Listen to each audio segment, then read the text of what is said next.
What's the most inaccurate thing your child has ever been taught in school? 1. My son was in the 4th grade when his science teacher called furious that he had been disrespectful in class. I asked her what had happened. She said I was teaching the students the difference between mammals and fish. I told them that sharks are mammals and whales are fish. He interrupted me and told me I had made a mistake. I, of course, told him I was right and he said, "Who gave you a diploma?" I told her I would talk to my son about his rudeness. I then called the principal and made an appointment to see him and the teacher together. In the meeting, I asked her to repeat her story and she did, still insisting that whales were fish and sharks were mammals. The principal just shook his head and said, "And I hired her. I did talk to my son about being polite to everyone, even if they are wrong." 2. My son was in 4th grade. He came home with a math paper that was marked F. I read through the problems and realized the answers were all correct. I called the teacher and he said that my son needed to show his work on the paper. I replied he didn't show his work because these problems are easy and he did them all in his head. I told him that if he wanted to take off some points for not explaining, that was one thing, but an F was completely unacceptable. In the course of the conversation, the teacher said son needs to recognize that 2 plus 2 does not always equal 4. I almost choked on my drink, spitting out I think it does always equal 4. The teacher went on a long rant about how he was an engineer who quit to teach math, and that I probably couldn't understand something so complex, but that he could write some computer modeling that would show that 2 plus 2 did not always equal 4. I took a deep breath, thought, "Thank you for mansplaining," and said, interestingly enough, my career is one of a system engineer. I spend my days creating and running computer models. I can assure you that if you input the same data each time, you will get the same result, i.e., 2 plus 2 will always compute to 4. It's only if you change the input data that you will get a different result. Of course, then that will be a new algorithm, and not the original 2 plus 2. At that point, I knew 4th grade math was going to be a lost cause for my gifted and talented 10-year-old, and told him to complete the work accurately and don't worry about the grade.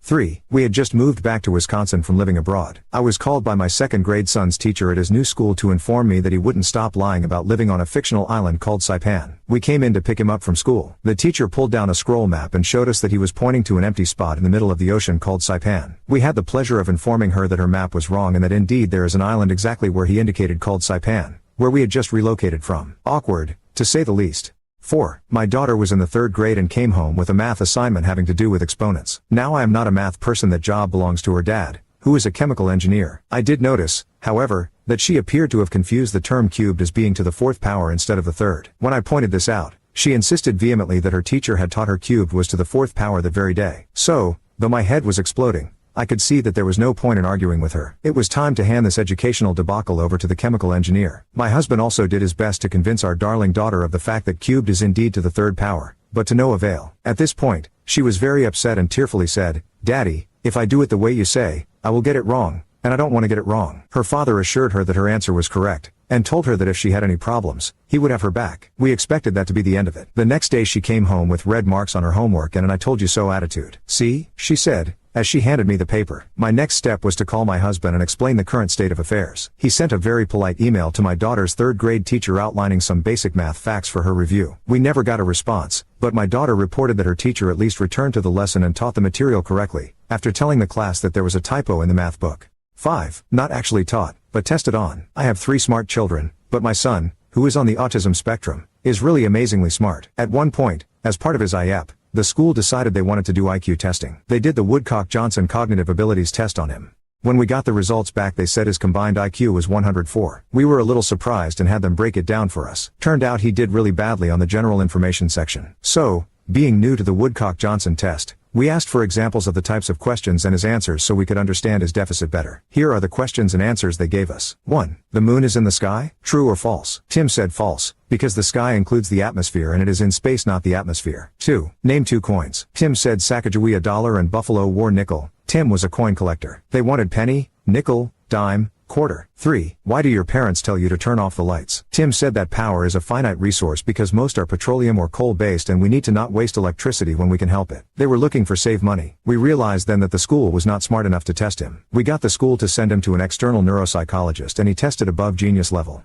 6. We are Jewish, and we live in Oklahoma in the buckle of the Bible Belt. My daughter had a family living class in high school. A minister came to speak to the class one day, and he told them that families that had a Christian home had a lower divorce rate than families that did not have a Christian home. This was significant to me since I was not Christian and was divorced. I called the school principal and asked him to provide the documentation that Christian families had a lower divorce rate. The principal said that he would be glad to have a rabbi come to talk to the class. I told him that it was not necessary to have a rabbi talk to the class. I had no problem with a minister talking to the class as long as he did not give incorrect information to students in a public school in an effort to promote his own religion. The principal said that he would get the documentation that I had requested from the minister. The principal principal called me back 3 weeks later and said that the minister was unable to provide documentation to support what he had told the class. After multiple phone calls and pressure from me, the principal had the minister come back to the school, speak to the class, and retract what he had told them about Christian families having a lower divorce rate. 7. My daughter's 4th grade teacher took a dislike to her and thought to use her petty power to stick it to her. She sent her home with a note saying she was going to be assigned to the class for slower students because she was obviously incapable of managing mathematics. Just the day before, her math teacher, a different teacher, had sent her home with a report that in the computer-taught math curriculum, she was doing college-level math work. In the 4th grade, we showed up livid at the principal's office. We described our problem. The principal brought in the teacher, who started in with the whole, "I know it can be difficult to accept it when our children are not as capable as others." I took out the report from her math teacher and held it about 3 inches from the principal's eyes. She took the report, read it, and asked us to wait outside for a bit. After a short wait, she came out and asked us whether we wanted the teacher fired, or just to have our daughter placed in a different class. We opted for the latter, and asked that she monitor the situation, since if she was willing to do it to our daughter, there might be others miscategorized for spite as well. My daughter is now nearing 30 and has worked for nearly a decade for a major manufacturer as a mechanical engineer. I'm still damn angry about it. The inaccurate thing the teacher tried to teach her, that no one was going to stick up for her, so she had better knuckle under. That was inaccurate as hell, now wasn't it?